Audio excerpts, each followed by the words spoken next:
All right, good morning, everyone. I want to thank you for joining us for the President's Speak, Origins, Evolution, and the Future of the Law and Society Association roundtable discussion. My name is Seth Davis. I'm a professor of law at the University of California, Berkeley School of Law, and along with my co-chair, Bethany Berger, I helped organize the events this week. I have been so excited for this conversation, and I'm so appreciative that so many presidents, current and past, have joined us for this discussion. We have such an esteemed group that if I spent time telling you about all their awards and honors and accomplishments, it would take the entire hour and 45 minutes that we have. So what I'm going to do is just briefly introduce by name and institutional affiliation each of our roundtable participants, and then ask the first question to get us going. So I'll start with our current president, Michele Goodwin of the Georgetown Law Center. In addition, we are joined by Lane Scheppele of Princeton University, Beth Nielsen of Northwestern University and the ABF, David Engel of SUNY Buffalo, Michael McCann of the University of Washington, Susan Silbey, Massachusetts Institute of Technology, my colleague Malcolm Feeley, University of California at Berkeley, and Valerie Hans at Cornell University. So thank you all for being with us today. Thank you. Thanks for organizing. Yes, and thank you for this week, both of you. Thank you so much, Bethany. Thank you, Seth. Thank you. So I just thought we'd get into it, and I know that our audience, and I know certainly and I think our audience as well, would be really interested in just starting by hearing about your personal experiences with LSA. How did you first get involved in LSA? What drew you to the association and the movement? And how did LSA shape how you think about law? And for this, I thought, Susan, perhaps we could just go in order to my left, and if you're willing to start off the conversation. Thank you. Prerogatives of age, right? Okay. I got involved in Law and Society by going to one of the first or second annual meetings in 1980 at Madison, Wisconsin. I had just submitted with Sally Murray, who also would be here if she were here, a proposal to the National Science Foundation to study and compare cases in court and cases in mediation. I think it was called Legitimacy and Coercion in something or other. And it was, most of my friends I met there in 1980 in Madison, and I just kept going, and that made my career. And I would not have succeeded as a scholar were it not for Law and Society, because at that time, the American Sociological Association, as Kim is off to say, had only one panel on the sociology of law. And then it wasn't the sociology of law. We were part of Law, Crime, and Deviance, and they didn't always give us a slot. So there wasn't a space in sociology. So I made my home here. Thank you, Susan. Val. Yeah, I actually went to my first meeting of the Law and Society Association in 1978 when I was a graduate student at the University of Toronto in psychology. I was getting a PhD in psychology with a minor in law. And at the time, Neil Vidmar, who was also a Canadian researcher who did work in psychology oriented toward law, invited me to come to, I think, what was labeled the first annual meeting in Minneapolis. And I went there and was blown away. It was a small, kind of intimate gathering, a real contrast to the huge group that we have today.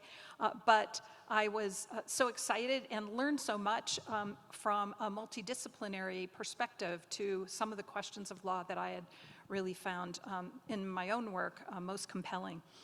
I think what happened to me because of my exposure to law and society was it kept me from being an exclusively experimental psychologist. So it really pushed me in a more multi-methodological direction, and then made me, I guess, more attractive when I went on the job market and got a position in an interdisciplinary criminal justice program, and then subsequently a law school, Cornell Law School, that is known for its work in empirical scholarship on law. So it really shaped me tremendously, and I've been so grateful for it as my intellectual home. Well, so many paths lead back to Wisconsin when we think about law and society. This is my 25th meeting, the sort of 25th anniversary of my coming to law and society. But that meeting was during a period of time in which I was working on an SJD. And what I think about in terms of the value of law and society is that in that period of time, the importance of being able to ground research that looked at communities of color was really so important, both to dispel what were the norms and stereotypes in American law, policy, and culture. Certain terms that the audience will, remember, terms like welfare queen, or if you think about certain stereotypes of black people being criminal or being lazy, all of these kinds of things that stand unless you break them apart. And you sort of break them apart through multi-methodological research, whether it's quantitative or it's qualitative. And at the time, there was research that I was engaged in where there were real gaps. And that research at the time was involving questions of organ transplantation policy. And there were real gaps. There were people who were making presumptions about this is how black people think about these issues, having never contacted any black people, having never interviewed any, having never done any quantitative, qualitative engagement at all. And so this work and this society became important for that work and many other questions that have flown, from my research involving engagement between law, society, and the human body. Great. So I go also back to that 1980 meeting in Minneapolis, and one of the things I remember was that it was 1980, and there were 80 people in attendance. There were 4 simultaneous panels, 20 people per panel, and there was nobody in the hallway between panels because there weren't enough people, right, to hang out in the hallways and still fill the panels.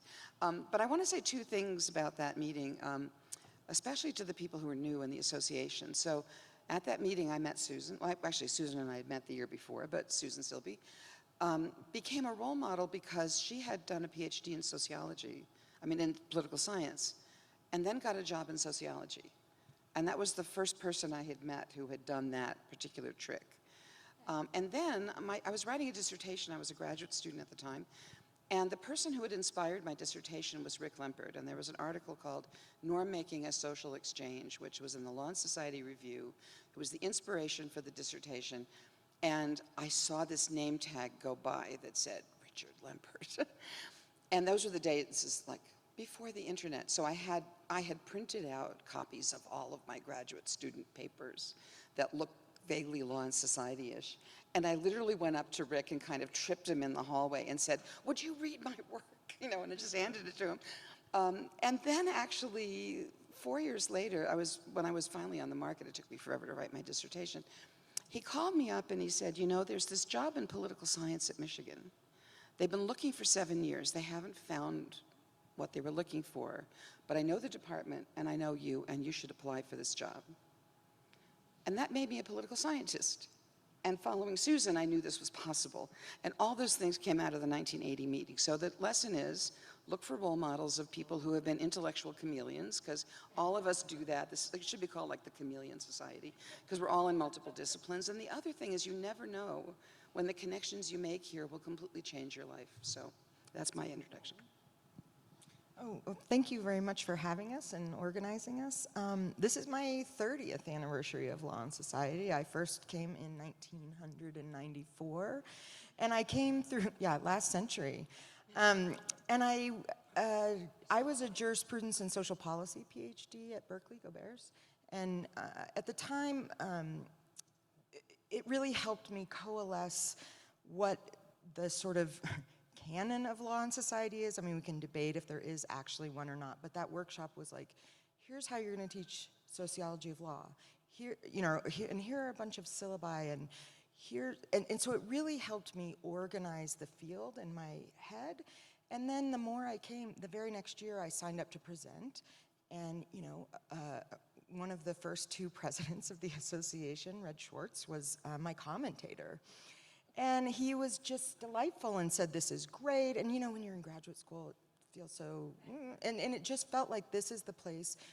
I tell my grad students, walk through the book room, flip through the thing, and if you want to go to 17 things at the same time, that's your place. And so that's how I feel. Every session, there are 17 things I want to go to, and you learn from every single one. Well, I remember very clearly the moment I became a law and society person. I had just graduated from law school, having previously been in the Peace Corps in Thailand, and I was having a lot of trouble reconciling what I had learned about law, the way we studied and thought about law, with what I thought I had learned by living in upcountry Thailand. So I got a grant to go back to Thailand and do research on sort of courts and culture and history in Thailand. And I was visiting my cousin Jim McGavern in Buffalo, New York, and Jim said, this sounds interesting. I have a young colleague here on the faculty you need to meet. And he made a phone call, and 20 minutes later, Mark Galanter came in wearing Army fatigues for reasons I'm not sure. And he told me, this is a law and society study, and here are the people you should be in touch with. And he had a copious Rolodex in his mind, and he started rattling off names, Rick Abel, Dan Lev, June Starr, Sally Falk Moore, all of the people, Stuart Macaulay, and he said, write to them. And I wrote to all of them. They all answered. And when I was in Thailand and I got stumped, I would write again, particularly Rick Abel, if you know him or if you've ever corresponded with him. A 1-page question on my part would produce a 5-page answer from Rick. So these all became people that I followed, people that guided me and mentored me. And then I, too, went to that legendary meeting in Minneapolis. I don't think I met either of you, but I did meet Malcolm. You probably don't remember. And people talk about that meeting with great nostalgia. That, for those of us that attended, that's the law and society of memory and of our hearts. So that was how I got involved. You said that was 1978, right. Oh, and I should add one more thing. I went there because I was then at the Bar Foundation and I fell under the wing, if that's the right metaphor, of Felice Levine. And Felice said, you must go, and her advice is always 100% useful and accurate. It's harder for me to pinpoint when I first became a law and society person. I studied in political science PhD program in the late 1970s, and I was primarily a political theorist interested in race and class and American history, and a particular interest in labor politics. And I had a real hard time finding my way and feeling at home in political science as a discipline and in the department at Berkeley. Except I stumbled into a class taught by Bob Kagan. It was called Law and Society. And it was the first class that was empirical in orientation and focused on institutions. So I said, oh, I can do this. This is interesting. This is how I can fit my interest into some niche that political science recognizes. And Bob became a very important mentor to me, and I ended up writing a dissertation that was a socio-legal type of dissertation on public interest liberalism. And I was very fortunate, and I had a number of colleagues, graduate student colleagues, who also became interested at the same time. So we were the small law and society group, although none of them continued in law and society for some reason. But anyhow, when it was time to go on the job market, there were no jobs at all in what I did in the country in 1981, except one showed up in spring, and it was at the University of Washington. And I said, oh, Stu Scheingold is there. I'd like to be there. And I was so fortunate to get a job, and Stu became my senior colleague and my closest friends throughout my entire career. And he kind of was a magnet and partner that introduced me to Law and Society, sort of showed me the ropes, introduced to a lot of people. And then when I went to early meetings in the early 1980s, a number of people reached out to me, including Susan Silbey, who really warmly welcomed me and just quickly met people, and since then it became my intellectual home. And Law and Society has been the centerpiece. It's been the intellectual and institutional home for my entire career. I just want to say I'm really honored to be with this distinguished group of scholars and Law and Society leaders. It's a great honor for me to be here. Yeah, thank you very much for organizing this. I'm in awe that I'm in line with all these other people here, so it's humbling experience. But they're all kids. They're all kids. I'm a red diaper baby. I'll explain that in a minute. I became involved in Law and Society on my first day of graduate school on September 5th, 1964, when I went into a class taught by a new guy that I had never known. I didn't go to Minnesota because he was there, because he wasn't there. He came the first year I did. That was Sam Krisloff. Sam had just come from the first summer Law and Society meeting down. I think it was in Madison, and that's all he could talk about. And so that got me involved vicariously through him. As a result, I ended up taking courses with other people at Minnesota in graduate school that were involved with the foundation of Law and Society.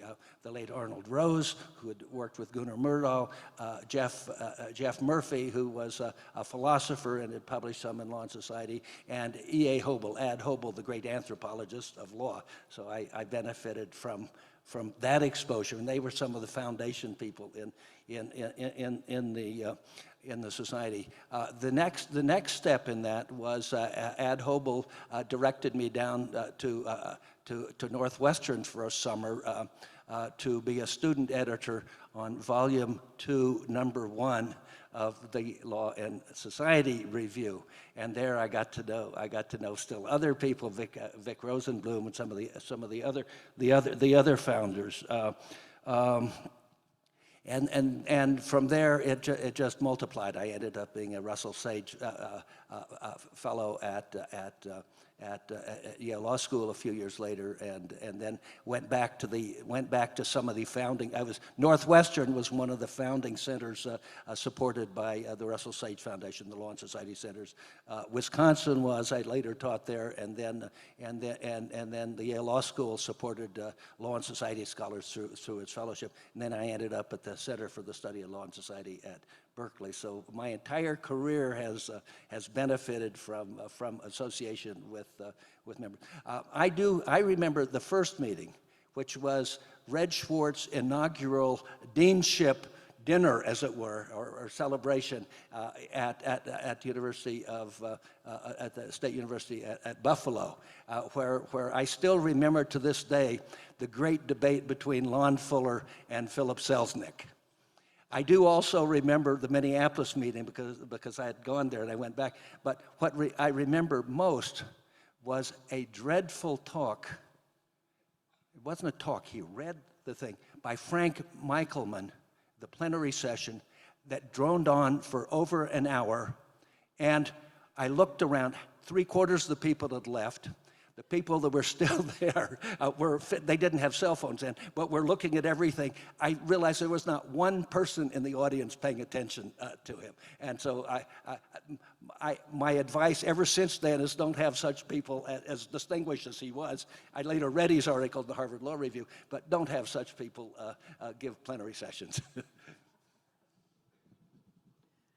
So yeah, as Seth said, I'm so honored to be here with these people on the stage and so grateful to you all for coming for this. Next question is about how Law and Society has shaped both academia and has shaped the study of law and society. So there are many firsts that we've heard about in Law and Society. Of course, Denver I believe, was the place of the first, in 1960, the place, a summer institute on the study of law and society. And you all have actually shaped the study of law and society in so many ways. But kind of two questions tied together. So how has the Law and Society Association shaped the study for academics and shaped academia? And how has it shaped the study of law and society in law schools and the study of law outside of law schools? And we could start with Malcolm, but anybody could join in. Not everybody has to say something, but I think you all can share so much with us about that. So, Yeah, thanks very much. It has shaped it in Volume 1, Number 1 of the Law and Society Review. Identifies two poles that have created tensions in the Law and Society Association ever since.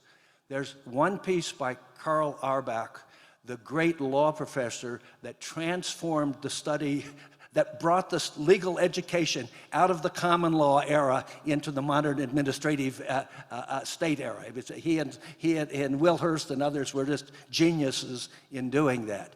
And he wrote a piece and said, welcome to the Law and Society Association. He was very active at the outset because lawyers need the help of social scientists. The modern administrative state particularly needs facts gathered systematically to tell us what to do and tell us how well we are doing. So this is the social scientist that's a handmaiden of the lawyer. And some of us resented that, even though we appreciate that it's an honorable enterprise.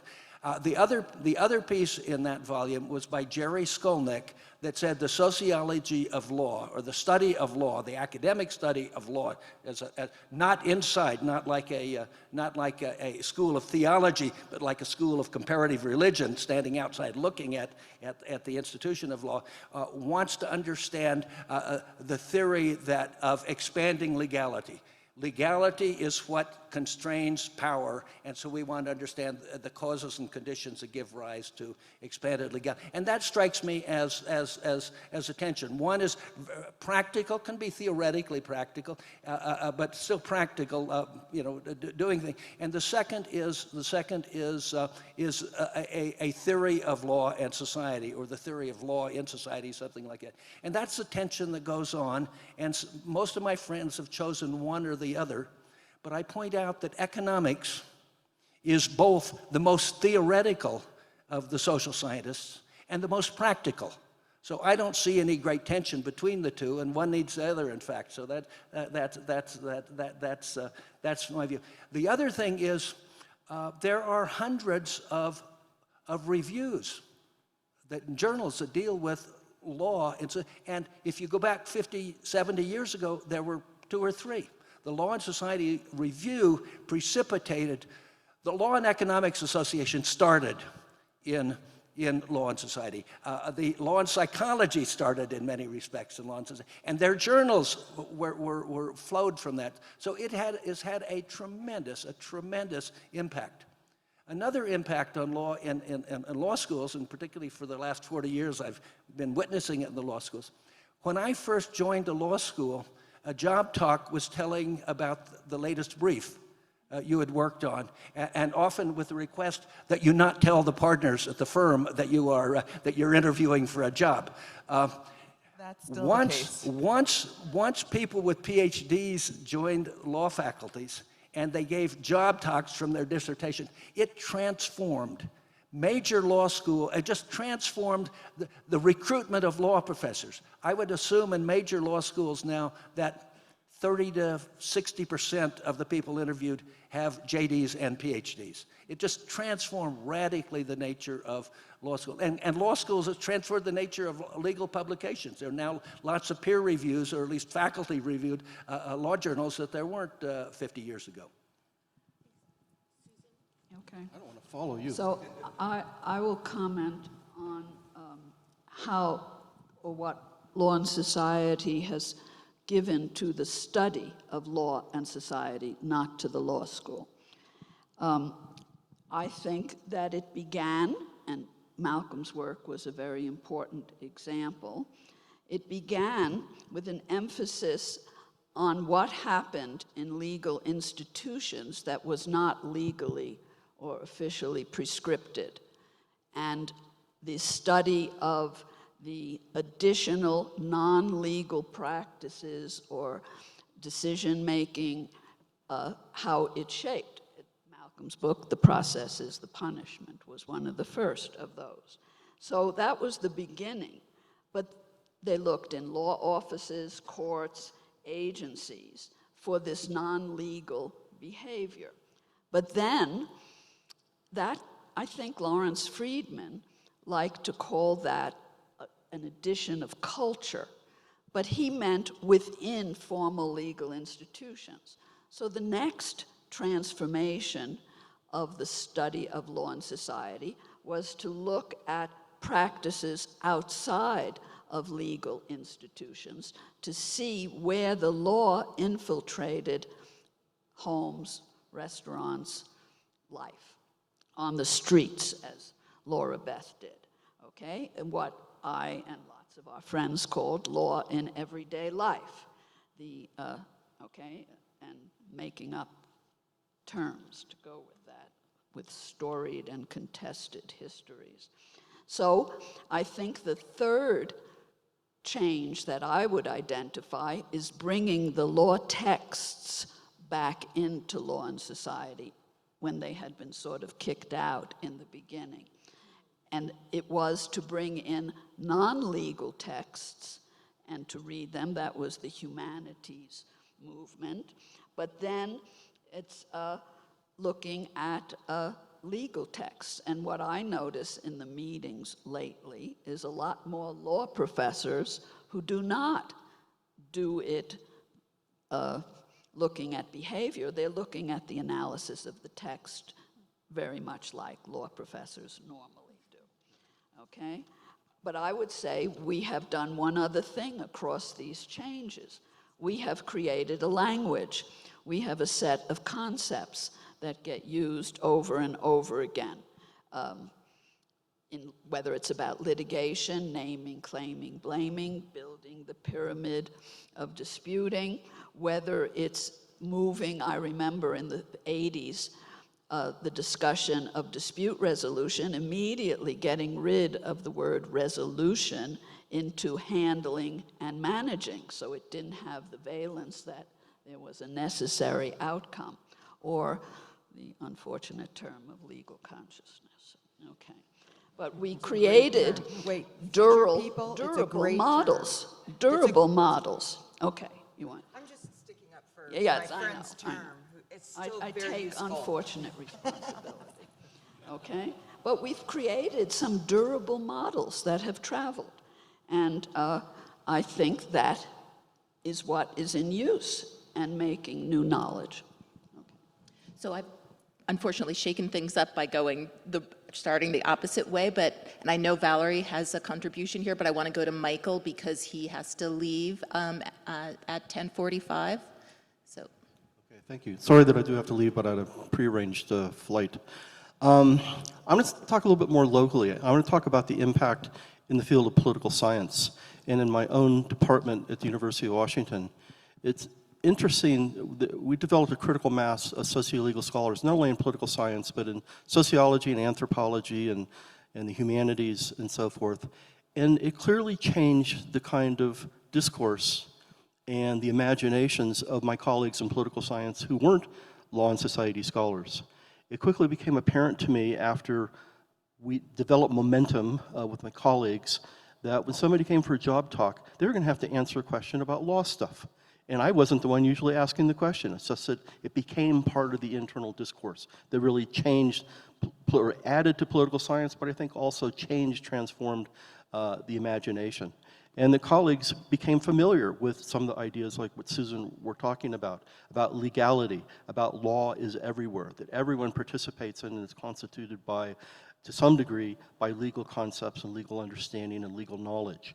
And that law shapes institutional practices, law shapes aspirations, and it just becomes an essential part of how we understand social political interaction. And that's the sort of the microcosm, but I saw that happen with a lot of colleagues in political science elsewhere, and at the same time also, I think, endorsed multidisciplinarity in a way that was not all that much respected among political science colleagues before that. The value of different kinds of methodologies, different epistemologies, and a respect for qualitative work in particular. So it had a force, it had ripples, even beyond those who I didn't identify as law and society scholars. Valerie?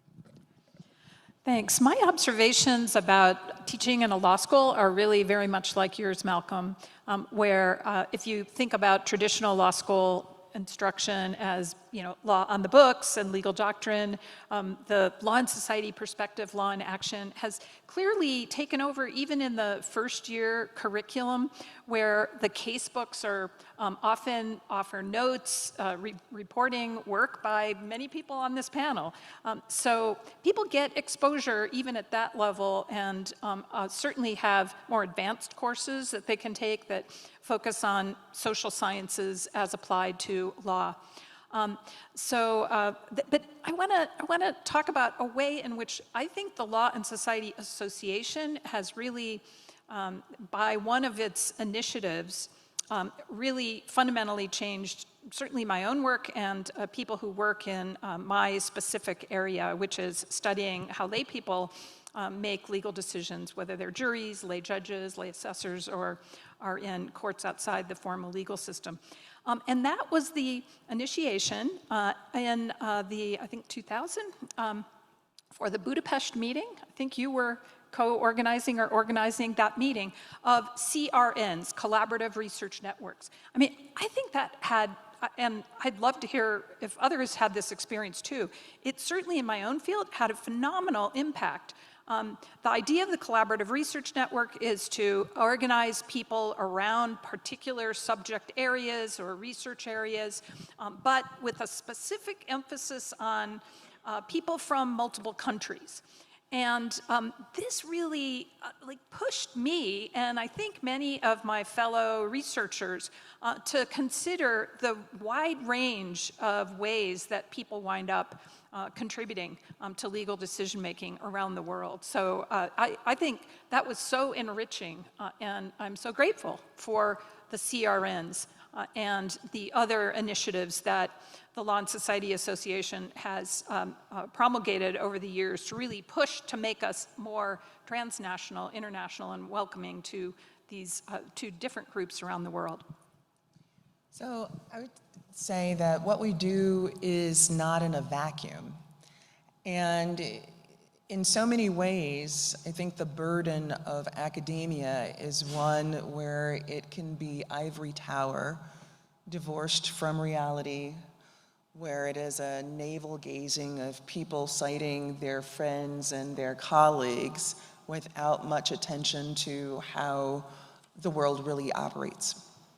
And I think that the benefit of Law and Society has been in thinking about how institutions, how people in those institutions, how we in society are affected by laws, by cultures, affected by laws that are written on the book, but that don't yield the promise of what's written on the books, and also practices that seem just like laws. And if you add on to that matters of inclusion, who's out, who's in, you sort of layer in poverty. What do these questions mean for communities that are shut out from political processes because they happen to be poor, or because they happen to be gendered or sexed in a particular kind of way, or because of their skin color and race or religion? And then you get something far more dynamic to understand in terms of how law is actually operating, right? Sort of one example of law that, not on the books, but clearly of some form of legal order, the history of lynching in the United States, where you could grab someone out of their home, out of a space of incarceration, and lynch them in the town square in front of police officers, right at the Capitol steps. and then take group photos, smiling, have picnics, char and burn the bodies, send the photos all around the country at a time in which the Comstock Law was in effect, which bans the distribution through mail things that are obscene and lewd, but it says a whole lot when you think that charred black bodies are not lewd, not obscene, no real problem. And then that you ask yourself, well, is that law? Right? Is it law when you can have that kind of practice go on and nobody thinks anything of it? Or, of course, this work that's been talked about, the sort of law on the books, law on paper that yet doesn't yield what it's supposed to. This idea about equality in society, a right to vote. In the very same year that Law and Society came into being, we hear from a woman named Fannie Lou Hamer from Mississippi talking about a group of black women being dragged off of a bus after they had attempted to register to vote in Mississippi, a place that made black people guess how many bubbles on a bar of soap, jelly beans in a jar, recite the state's constitution in order to be able to vote. Things not actually on the books, but certainly that's the practice. And then describing how when she and other black women are taken to a jail, and she hears the cries of one being beaten, and then she's taken into a cell, and they're taken into a jail with men, and she's being beaten over the head, right? And then she tells this story the year that Law and Society is founded. And she says, all of this because we refuse to be second-class citizens. All of this because we want to be able to vote. And Law and Society has a lot to say and do within the space of all of what that looks like. Laws on the books, laws not on the books. How do we interpret this? And how then do we give it back in a way that is beyond what academia typically holds out for? And that is to say, I think that one of the real powers of Law and Society has been this amazing work that folks have done here on this stage to translate something back to policymakers and to those who are in other institutions, shining a light on, you say this is what law is, but is it really? You say that this is fair and equal and unbiased, but let's show you this research that shows it is absolutely biased. You say that incarceration looks this way because more black and brown people just commit more crime. And then you take the work done by our colleagues that show that's not true. It just happens that you police more over there. It just happens that you police on the outside of the gates of Yale rather than on the inside of the gates of Yale. And then that would tell us a very different story. And so I think that part of that is something very important for Law and Society. I saw David had something to say, and then David and then Laura. Yeah, thanks. Those are amazing comments. I wanted to, I guess, add a little bit to what Valerie, a topic Valerie raised, the question of how has Law and Society affected the way law is taught in law schools. My understanding is that now at least 50% of the membership of Law and Society is from outside the US. Is that figure correct? Not quite 50, but still very strong. Very strong, which is a great change from even the time when I was president in 1997, when we were excited to see that 20% of the membership came from outside the United States. So how has Law and Society affected the way law is taught outside the United States? This has been a subject of interest to me recently in the context of Asia, so I can say a word or two about that. Not much. It has not affected the way law is taught in Asian law schools very much. They're still heavily doctrinal, most of them part of the civil law tradition. But what's fascinating to me about the Asian situation is that Law and Society is booming in Asia.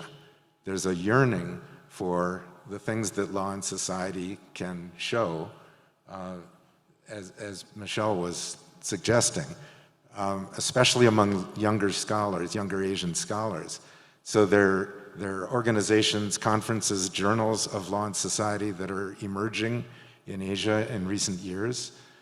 And young scholars in particular are so eager to learn about the the methods, the theories, the findings of law and society scholars, in part for the very reason, Michele, that you were describing. They want to be able to say, you know, the laws in our country, almost all transplanted laws from mostly from European models, are not working in the way that you think that they're working. And law and society research can tell us something about what's actually happening and can help us to hear the voices of people who legal scholars and legal authorities and courts and legislators are not accustomed to hearing. And in fact, don't care that much about or presume to be able to speak for them without any evidence, without any empirical basis at all.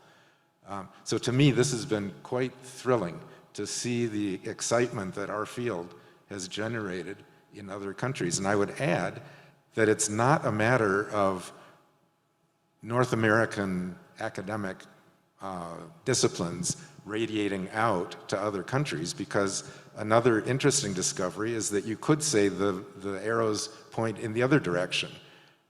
In Japan, for example, they were doing empirical law and society research in the early 1900s, and they formed their law and society association organization almost 20 years before LSA was formed. And some of the scholars, Japanese, South Asian, Indonesian scholars, both from those countries, and Europeans who traveled to those countries, those scholars were very influential in forming the discipline of law and society. And our founding parents in LSA, in many cases, traveled to those countries, learned from those scholars, and shaped their own understanding of how law should be studied. So, you know, we all have our own origin myths. People from Buffalo think that Buffalo was the place of origin for law and society. But maybe we can rethink the origins of law and society, at least some of the roots of law and society, and identify the origins as lying outside of North America. I just want to talk a little bit about the sort of other direction, if you will, not of law and society into law schools, but law and society into disciplinary departments. You cannot usually go to the American Sociological Association or the American Political Science Association and give an analysis where the end is, and so there should be a law. And so we've, right, and because it's gonna not work in the way you want it to, there are these institutional level structures that affect individuals and have profound and deep hegemonic roots that are going to buttress these structures of inequality. And one of the reasons that I think it's really important to be teaching these principles to undergrads is they're going to go off in the world with an understanding about law, whether they go to law school or not. And sometimes you do get those calls, hey, I'm a corporate lawyer now, can you give money? But I'm really thinking differently about what's happening in this dispute, because I'm thinking about distorting the law, or I'm thinking the McCann book, or I'm thinking about the process as the punishment. And one of the turns in Susan, in your history that you gave very eloquently just a second ago, I think like what Lori Edelman, may her memory be a blessing, sort of taught us was we engaged in this cultural turn. She showed empirically, and what that allowed us to do was to begin to connect structure, policy, ideology, hegemony to the individual experience. And it was happening in the 90s when what else was happening? Critical race theory. And that is, it's those two things coming together. My first LSA, as I just said, Laura Gomez was the plenary speaker at the grad student workshop, who went on to be the first president of color of our association. And she talked about why you have to study race from a law perspective, but also from a perspective of historical and cultural contingency. And I think that has been a really important part of law and society's legacy, is to be looking at structures of inequality and privilege and individuals operating in them. Yeah, so much has been said. So let me just add a few last things. And when we got the questions in advance. So when I was thinking about this, I was thinking along Susan's lines of what are the intellectual contributions of our field? And there are three things that I think haven't been said yet. So counterfeits, constitutions, and circulation. So counterfeits, what Michele said reminded me of one other aspect of these public lynchings that you were talking about, was that black men would be dragged out of prison and then there would be a fake trial, often presided over by a real judge, right? And the question is, why bother? Like, if you're just going to do the lynching, why not just do that, right? And so there are all of these places in social life where there's this attempt to counterfeit law as a way of trying to gain legitimacy, right? And you see it all over the place. You know, lots of ethnographic studies where people set up courts that have absolutely no connection to the state or whatever. But so what you see are the legal forms spreading into other areas, sometimes with the goal of lifting them up and making them more legal, and sometimes with the goal of covering up the violence, right, that's going to happen. So counterfeits are something else that I think has been a kind of contribution that we make to, you see those things once you know they're there. The other is constitutions, but I don't mean in the sense of like, you know, we the people. I mean in the sense that, you know, in addition to a lot of the things Susan said, I guess I wanted to pull up one other theme, which is that the constitutive power of law to make institutions. So I now teach sociology of law kind of that way. You know, we have sections on money. Like, what is money? It's just like a piece of paper, unless there's a legal infrastructure that gives it value.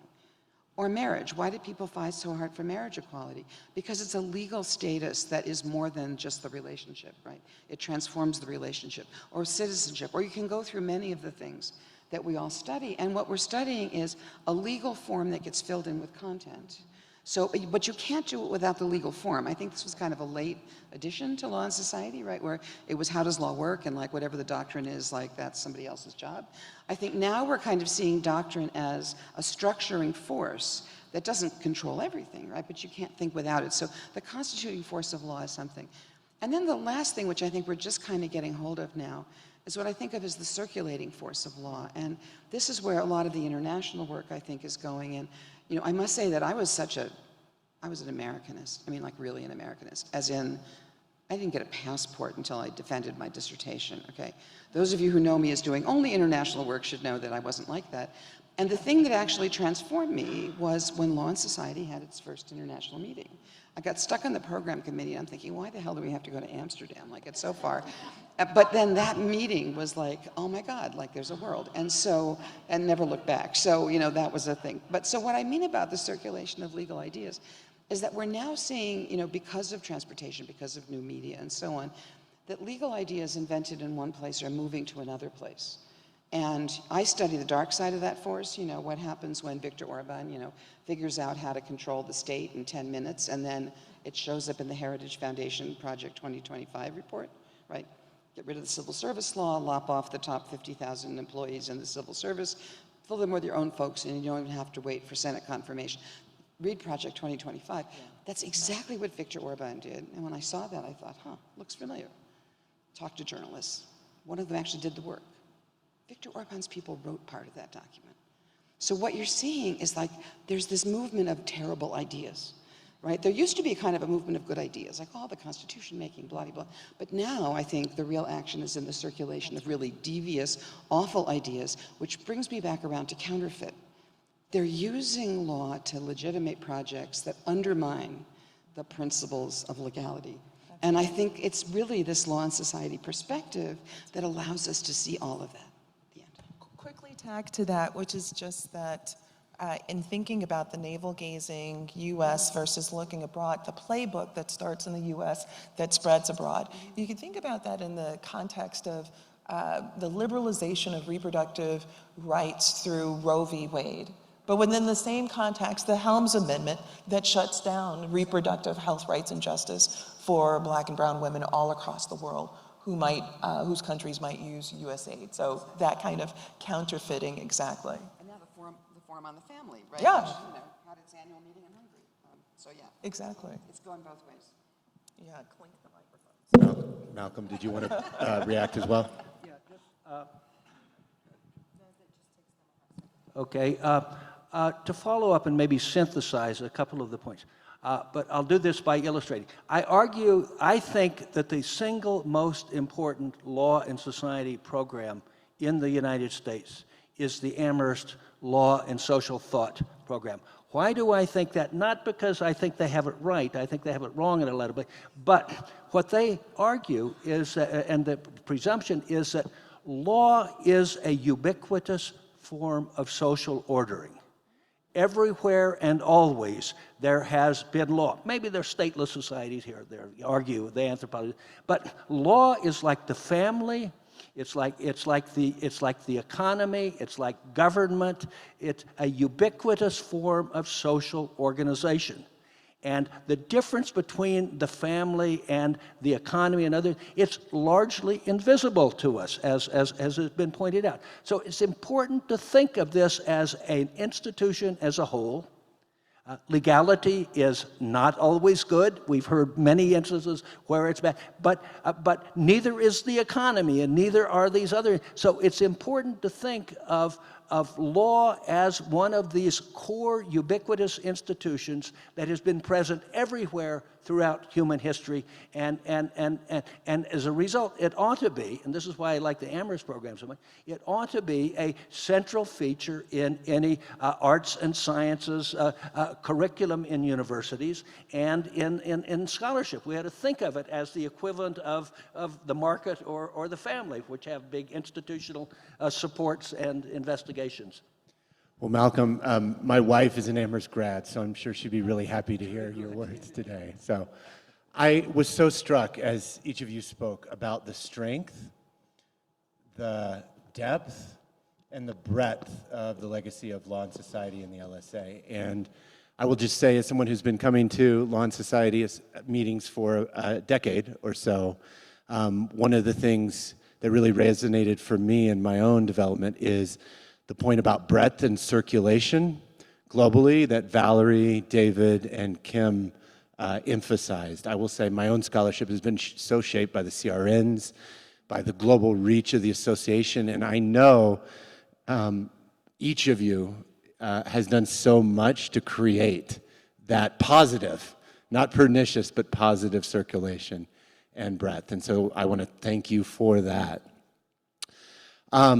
I want to now turn and try to provoke a bit by asking questions about challenges and challengers to the Law and Society movement. Like any intellectual movement, Law and Society has had internal challenges and external challenges as well. And I would be really curious, anyone who would be willing to speak a little bit about what you think one of the most salient challenges to the Law and Society movement has been, how the movement has responded, any role that LSA has played, and how responding to those challenges has itself been an engine of the development of this legacy that you all have been telling us about today.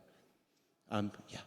So one of the first things that happened when I was president was there was a challenge to the U.S. News and World Report Law School rankings, and this is in particular the way that they wanted to score law faculty. And I didn't know very much about it, but Beth Mertz brought it to me, and the association looked at the issue, and what it would have done is made scholars who really focus on Law and Society less valuable in the U.S. News and World Report point system. And the association rallied, the executive committee got together, we wrote the letter, and it did change how they decided to count peer review publications, and in fact got rid of a whole category of things that was going to really skew the law school world. So I think those are things we have to constantly be looking out for. What are the ways in which these non-legal, right? This isn't the AALS, which is non-legal too, but it's a for-profit magazine, but it's shaping our intellectual journey. And then the second one I'll just say really quickly is the National Science Foundation in the last few years has renamed our section, our division. It's Law and Science. It's not Law and Social Science. And I do think one of the challenges for us is to continue to be on the lookout for the ways in which major funders and other organizing institutions that are counting and classifying and funding us are defining us, or in the law and science question, perhaps defining us out of the category of, worth funding. So Susan, I know you want to respond directly. I happened to have a conversation last night with the current director of the Law and Science program at NSF, and you did too? Well, not last night, but yes. Well, she implied to me that, yes, it's called law and science, but it's really law and social science. That's what she said. I have to take her at her word, and we'd have to look at the data to see what gets funded and what does not. I think, and the original question about challenges, I think that the association has responded to a challenge that was there for 36 or some years. That when I was editor of the journal, I did a little data analysis of an issue that used to come up in board meetings about how many people come to a Law and Society meeting once or twice and never again. And so I did a count of, I coded, made a data set of every person who ever showed up and how often, and it was a power law. That's what a power law looks like, okay, long tail. And I looked at who the people were, and there was a cabal, the long tail. It was less than 200 people, same names over and over and over again, sitting on this panel and elsewhere, and lots of people came and did not feel welcome. But I think, so what Valerie said, creating the CRNs gave people a smaller place to attach. And I think the student workshops, routinizing those, before those became institutionalized in the association, we had random summer workshops. And to be frank, they were the province or toy of a little in-group who would, take a favorite topic, invite all their friends, and, and then they would, and there were competitions among the little groups. And I think the association has become more institutionalized, routinized, their practices more egalitarian and open in those regards, and the CRNs and the workshop. And so one wants to, give advice to newcomers, don't be afraid to talk to people. A certain number are assholes, but most of them are not. And you can come back another time. Malcolm, I had seen your hands. Two quick questions. One is, Laura Nader, who's a sort of a friendly critic of Law and Society, has made the point repeatedly to me that Law and Society does not do what it should and what anthropologists should but don't do, and that is study up. Law and Society research is usually about what's happening on the ground, and it doesn't study big structures and big institutions. I think that's quite right. There's not a whole lot about corporations in America. Now, constitutions are part of that. So I think Law and Society has failed to follow Laura's admonition and study up and look at power sources and how they emanate out. They do that indirectly by looking at the consequences of power structure, but they don't look at the structures and how they are institutionalized in society and how they gain and maintain power. There's a second thing that I'm worried about. My brother has taught history in France for the past 50 years in Grenoble. And he knows a little bit about Law and Society. And he says, as we've gone abroad and so on, he says, you're the McDonald's that is taking over France. I can't buy croissants now, but I can buy McDonald's in Paris easily. So I do worry about that. And if you remember the wonderful plenary talk given by Upendra Baxi a few years ago, he was saying, you guys don't do two things that are really important around the world, just central to people's lives around the world. One is religion, and the other is agriculture. You have an American-centric view, and you're projecting it on the rest of the world. So despite what David and others have said about the two-way street, I'm afraid it's largely a two-way street with 3 lanes going in one direction and one in the other. So I'm wondering, what is so encouraging to me is what Setsuo Miyazawa and Lynette Chu and probably you involved in creating and spawning off the CRN. It became the Asian Law and Society Association. That's a CRN that took root, and I think the association, ought to try to promote more. Among other things, it'd make it easier for people to get to the meetings if they were more regional or local. I know Michelle wanted to respond, and then Susan. And then So I'd say that I want to address this as internal and external, and start with the internal on matters of credibility and legitimacy. If you look at the stage itself, right, one might say, is this what Law and Society looks like?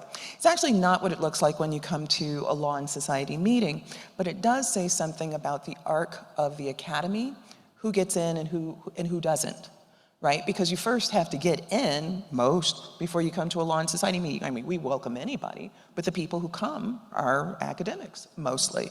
And so what is it said about the arc of our academic spaces and matters of access and inclusion? And it turns out that in spaces that are often presumed to be very liberal and progressive, there's been implicit and explicit racism and bias, sexism too, hard to break in. I know this quite well because for a number of years I served on faculty hiring, even chairing committees because of what I would see and because of what I would hear in rooms about candidates, things that were just absolutely striking, absolutely striking. You present 10 files before a faculty, and it's only when you get to the black guy that someone says, well, where are the transcripts? Literally, I've sat in those rooms, right? We didn't ask about transcripts with anybody else, but here we are. And behind the veil, it turns out there's still real challenges on hiring within our profession.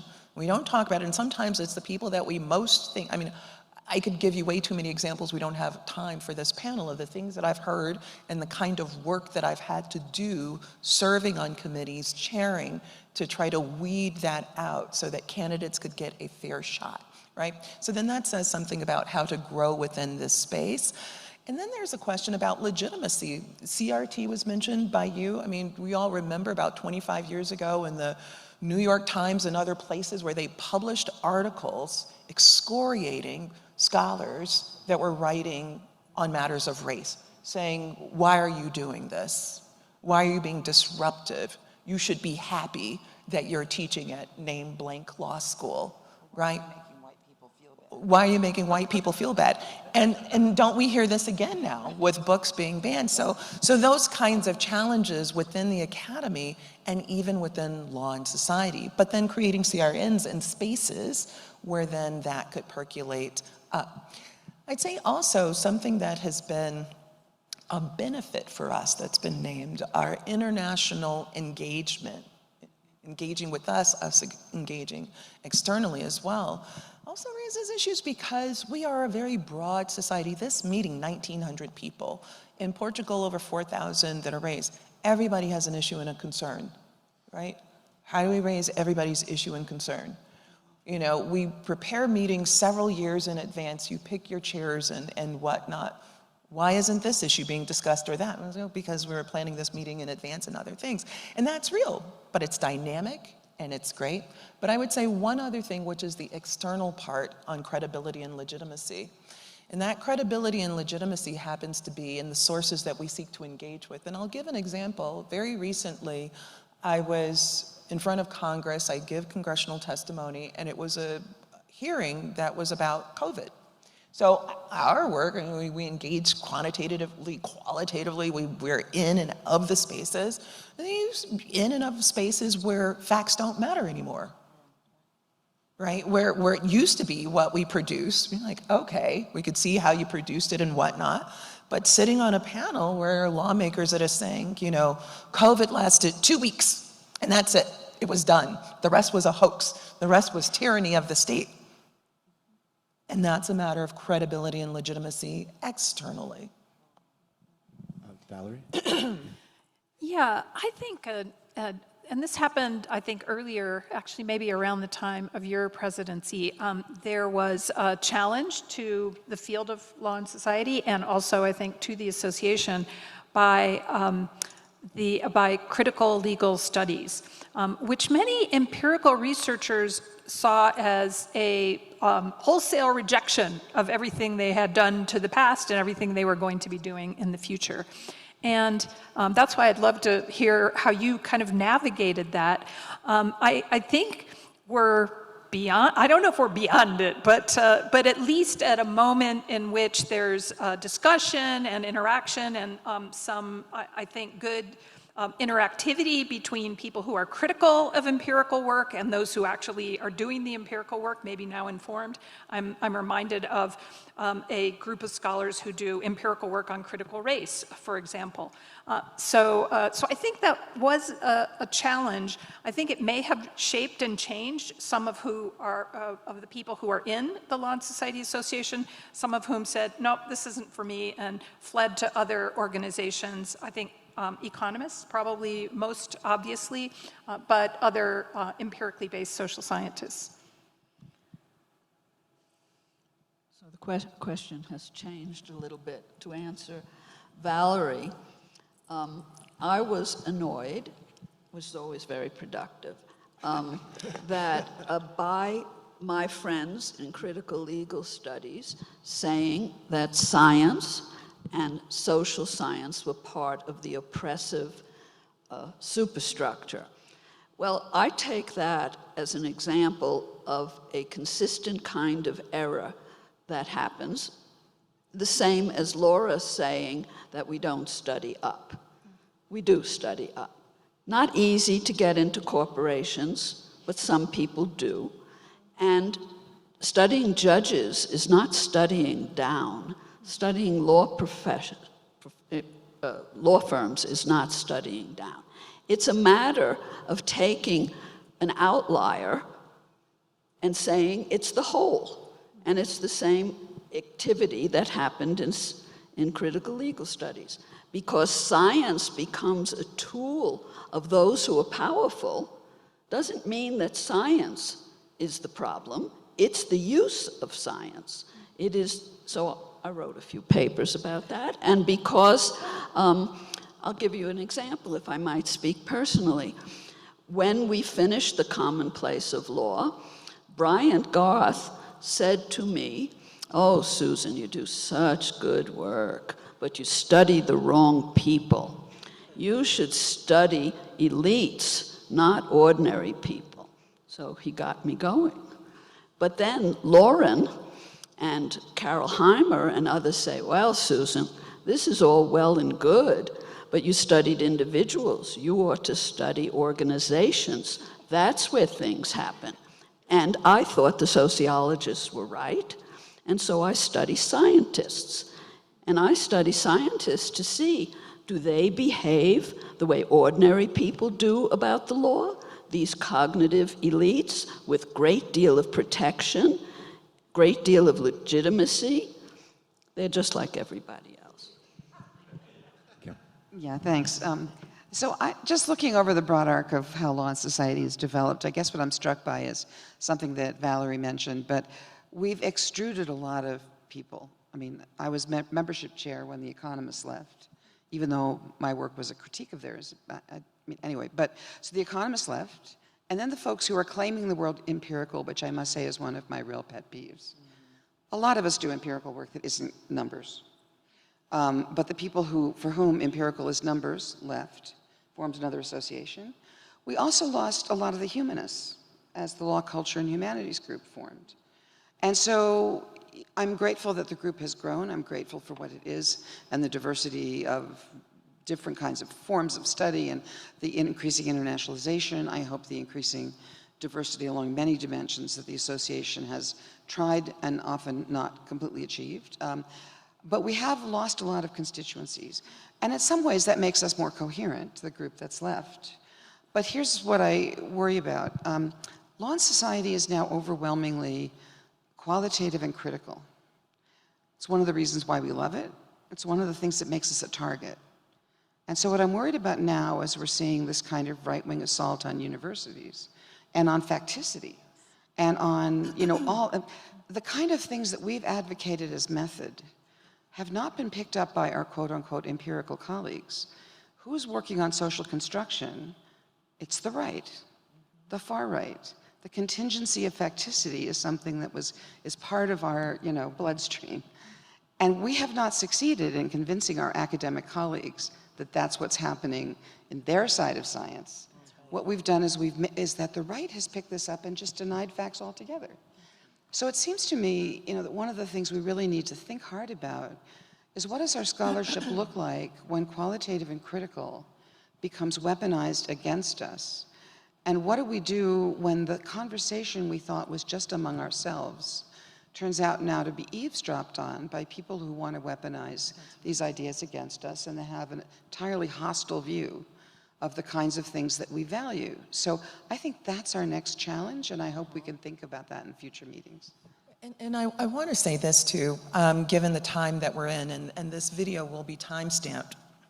It'll be time-stamped of the summer of 2024, a time in which we've seen the weaponization of academic freedom, where young people on college campuses have been arrested, have been beaten, professors too, as they've set up encampments, peaceful encampments, mostly on the center square of campuses. We've seen administrators act in ways incredibly aggressive towards students that have paid tuition, that have taken out loans to underwrite the housing, seen that housing taken away, seen themselves suspended at a time in which summer was coming, in which their parents would be calling them home, but instead seeing the use of police, sometimes not just the local police, but police from surrounding areas coming in. Such dramatic pain. We've seen a lot of pain around the world, and for a society that is broad, that has an international reach, we see places where there are pain, where our membership is right along side by side, and there is conflict, pain, war, death. We've seen a time in which there's a struggle to figure out, well, how to articulate in those spaces, and can you prioritize one versus the other, when in fact we also have seen historic patterns of groups that always get ignored, right? So in this space, we are coming, we are sitting here after October 7th, and we're sitting here after November, December, January, February, March, April, and May as well. And then there's pain all around. We've seen between Israel and Gaza and then Rafah, so much pain and destruction. We've seen kidnapping, and then we've seen decimation, right? We've seen on these college campuses that have been framed as pro-Palestinian protests, where there are Jewish students right alongside, right? Because this is also just anti-war, students who are concerned about that, and not seeing it framed in the media as it should. There are not that many Palestinian students in the United States for this to be framed as, here are the Palestinian students, when in fact there are students of conscience who've come forward, and professors too. And then there are the spaces that nobody pays attention to. I mean, since January in the Congo, 600,000 to 700,000 people displaced. And in recent years, 6 to 7 million deaths. And what's it connected to? Our cell phones, our tablets, and all of that, right? I mean, it's that which is a challenge within law and society, but also opportunity, because we have CRNs and people lift those matters up. But also the challenge of all being together, and how do we fit all together while still being able to have meetings where we can get along, where we can do this, do our best work, where there are also some serious limitations as well. And that's a struggle that I think that we will always have, And maybe that struggle is also a reflection of the fact that we were born out of a struggle and just trying to sort of keep ourselves together to create a space where we can be respectful and kind to each other. And let me just close with this. In this convening, Bethany, you and Seth brought forward a consideration of indigeneity and what that means here. How much do Americans just forget about that altogether? A history that's just been lost and forgotten about. And I think about that too within the context of COVID, wash your hands. But what does it mean to wash your hands when you live on reservations that people have forgotten about? And forgotten about you, 60% of you, 40% of you have no access to water. How are you supposed to wash your hands? And these are the things that we don't talk about, that we forget about. And so I also want to thank you for surfacing that, even though for some people you're like, why? Why? Because it matters. Why? Because there are issues we still have not resolved from, at least in this nation, its own origin story of pain.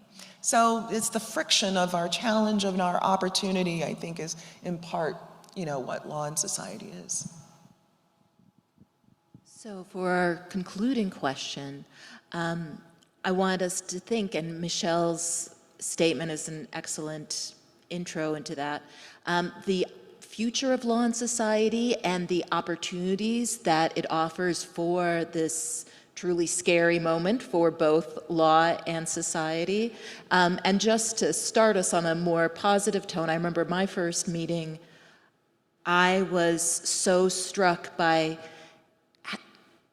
how welcoming these people from fields that I knew very little about, and how excited we all were about sharing with each other our work to enrich that work. And I've been excited in seeing at this meeting, particularly by the very junior scholars who have expressed that same sense of amazement that they are being welcomed into a community to support them. So any thoughts about the future and opportunities that law and society has in this moment?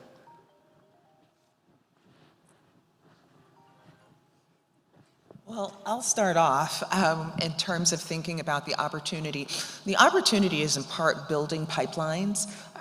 We have, and with those endowments, being able to support those pipelines. So one very positive thing has been the growing of our quasi-endowment, and thank you very much, those on this panel, and Laura Beth, I'm looking at you too, with that, making that a real priority within your presidency, which continues for me, that is trying to cultivate and curate the resources that help us support graduate students and that can help us support scholars who may be more economically vulnerable, domestically and abroad, in their efforts to be able to come and join and be in fellowship with our meetings. I think as much inspiring as we can do in that lane, I think is so incredibly important. And I think that, to the point that you were making, Kim, about who are we, who's left, and who's left behind, is also in challenging ourselves too, right? Because it also means that it's important to have a critical engagement where we look back at ourselves. Are we actually doing this right? Or are we just the sort of echo chamber of patting each other on the back? And I guess that's less opportunity. But I do think that we need to be dynamic in thinking about what comes next and making sure that this remains a space where we ask ourselves hard questions and where we deal with challenging questions and circumstances. I think that that's critically important. And as we think about it, and this is, we have opportunities every few years. We have meetings that are global. We go someplace else in the world. And the opportunity to go to places we haven't been before, such that we don't just navel gaze to Europe, but that we find ways to be more engaged in spaces that have been so hungry to engage with us and where we can learn. I agree totally with what Michele just said. And I noticed in the meetings here topics that I was surprised to see. Lots of discussion about regulation of AI. And so I would say that on one hand, the future, if we're good and do what you're suggesting is we reach out to those fields that are not here now, like agriculture, or, but also to those professional disciplines that are studying law without our depth of knowledge and concepts and tools. In my position at an unusual school, it happens all the time. They come over and they say, and it's a computer scientist or it's something else, and they say, I was sent to talk to you because I'm interested in this and that. You know, I want to know about regulation of natural language programming or something like that. So I'm with you. And we need to get the Law and Society language, multi-methods, theories into management, into computer science, into lots of other fields. And then I can't help but say, but it will all be dependent on what happens in November. We might be in an entirely different business, and it behooves us to how we would go forward to re-legitimate facticity. I saw David and then Kim. I very much agree with everything that's been said so far. As I think about the future, I think one of the striking things, especially for those of us who spend a lot of time abroad, is that the difference between here and there is much less significant than it used to be. And the young people, the younger scholars that we've been working with are everywhere. An Asian scholar might be in Canada or in the US and vice versa, but the significance of their location doesn't become a barrier to collaboration, to teaching, to learning. So I think that the future is going to sort of collapse some of the difficulties we've had in travel and in communication, and leave only the sort of the perennial difficulties of communicating that are language and culture and so on. But the fact that contact is more easily done now means that those barriers can be addressed more systematically. Yeah, so I'm normally an optimistic person, but I'm a little pessimistic about the world's near future. I used to work at the Russian Constitutional Court, and then I worked at the Hungarian Constitutional Court. These are courts that have disappeared as independent institutions. And mostly I work in Eastern Europe, and I rode the democratic wave up, and now we're seeing the democratic door close. And I've spent a lot of time in the last, especially 5 or 6 years, dealing with refugee scholars from places that we didn't used to think of refugees as coming from. So not just war zones, although also now increasingly that. And so what I've seen, and also talking to so many people at this meeting, is how much private pain people are going through because their lives are being immensely disrupted. And the anxiety that people are feeling about this year of elections almost everywhere in the world. I mean, it's more elections than anywhere else.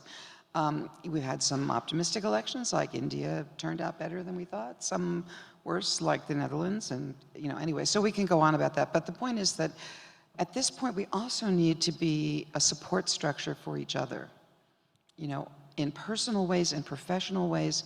And so one of the things I urge everybody to do, if you're privileged enough to be a source of opportunity for others, look around to who needs opportunities.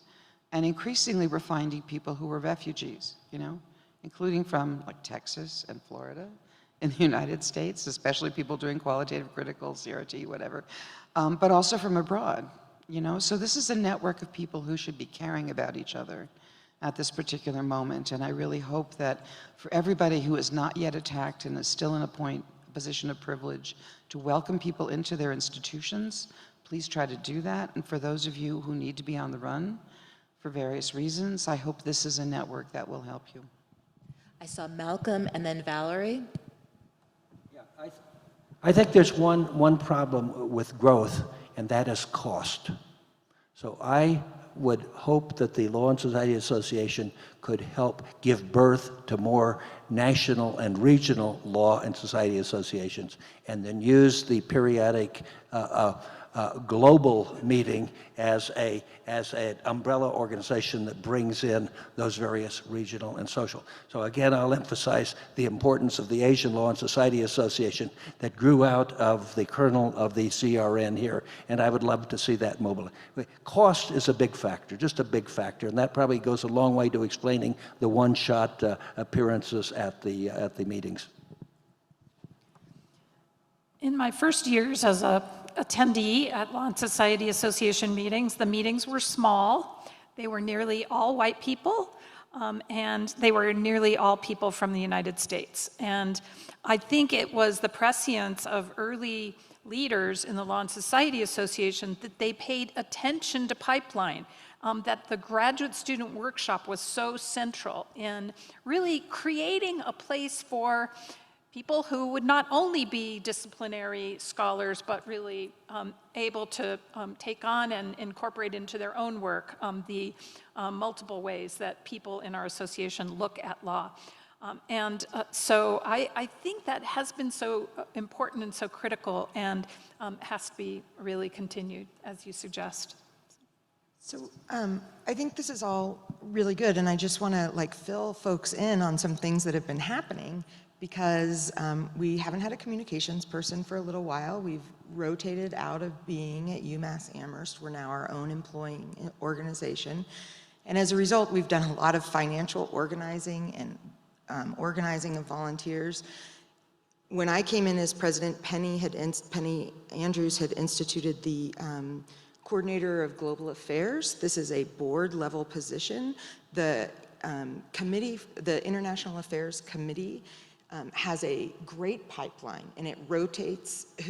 It's a model for other CRNs, and that started with the seed money from NSF for the CRNs, and it's now our global meetings are that hub. In Portugal, we had a meeting of the heads of, it was 24 law and society associations, 5 on the continent of Africa, one from almost every European country. Canada. So there are now networks and ways to attract funding. And the second thing that's happened is that we have established this endowment, and I want to tell folks about it through some really excellent financial practices led by Howie Erlinger, and when he was treasurer, and Bob Nelson as treasurer. We now have endowed a big portion of some funds that we have that will now forever be kicking off somewhere in the $100,000 to $200,000 range to start for research and collaborative community building at LSA. So there will be an announcement about this, and folks can apply and begin to build things like the internet, like the global affairs, what they're doing, like whatever other folks want to be doing to build community outside of the meeting or in between meetings, using technology to try to do these things. So I think we're making a lot of great structural strides. There's also, not mentioned yet, is the Law and Society Association ABF partnership for the doctoral fellowships that are held in residence at the ABF. It's been going about it's coming up on 20 years now. And so I think the association, sort of where people's energies are, we're building structures to sustain us for a long time, and hopefully the elections will go in such a way that we can do that. I would also argue that just for survival of the institution, and I talked about this at my presidential address last year, so I won't go on and on, but I think we have to be prepared to produce a public-facing, positive vision of what law can do. We've critiqued. So I saw Michelle and then Malcolm. Okay. Okay. I just want to give a shout out to the American Bar Foundation. It led the quantum jump into the international arena when its president, Bill Felsteiner, committed $100,000 when he didn't have the authority to do so.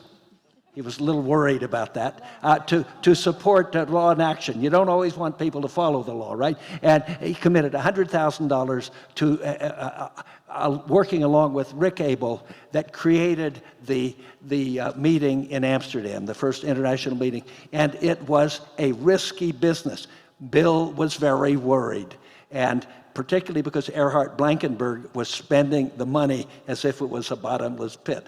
At any rate, the ABF, the Law and Society owes the ABF and Bill Feldsteiner an enormous debt. So as we conclude, and I know you all may have concluding remarks, I also want to flag stewardship.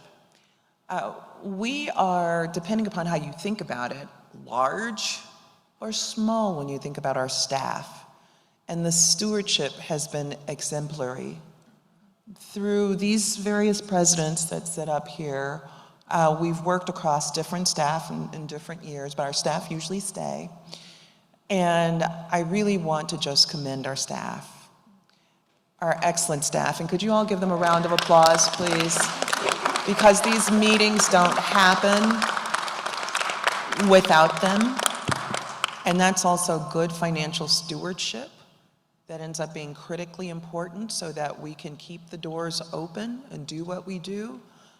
We're able to convene folks domestically and abroad with a staff that's smaller than a handful of people. And that's extraordinary when you think about it. So many other organizations that pull together people like this, that manage and maintain like this, have a staff that's at least triple of what ours has been. And so I think it's important to acknowledge, and we're so grateful that they are part of this journey with us. And so back over to you, Seth and Bethany.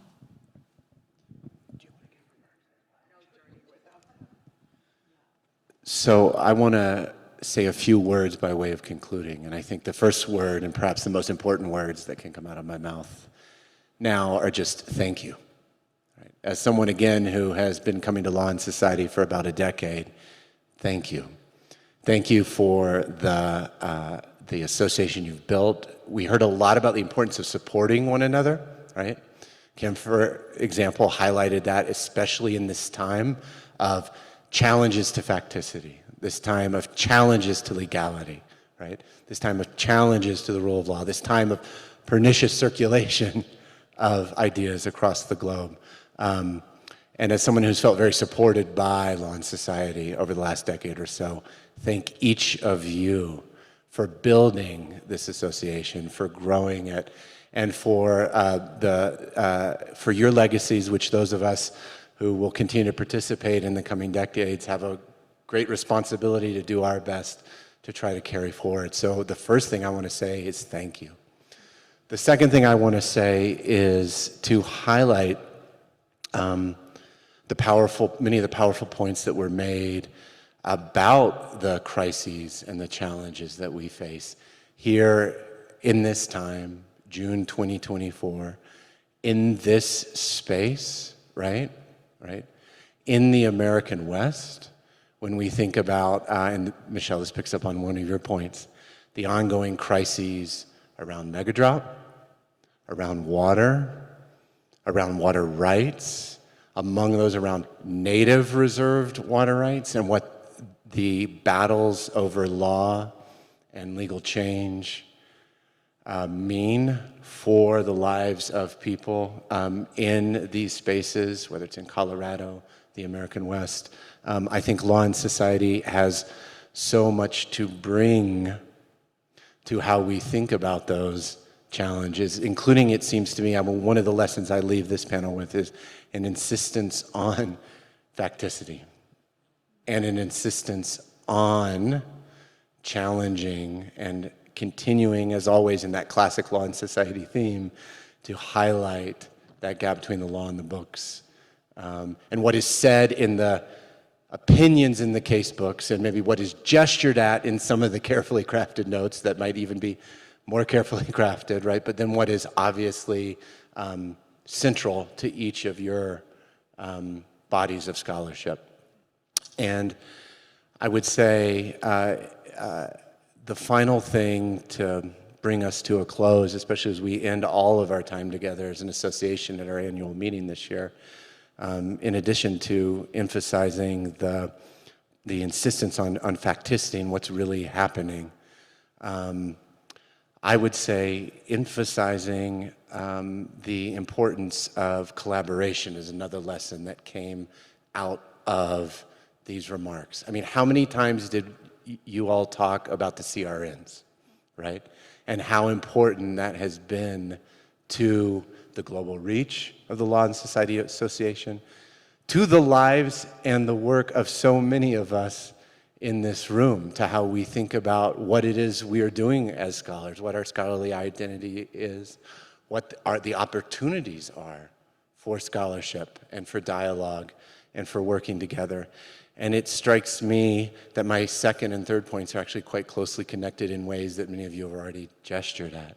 But in a time when there are so many crises and challenges coming out of collaboration among other networks and other groups and associations of people, it is so important for us to remember the value of collaboration and the importance of things as concrete as the CRNs. So I will conclude by saying thank you. I hope the audience will join me in thanking our illustrious panel.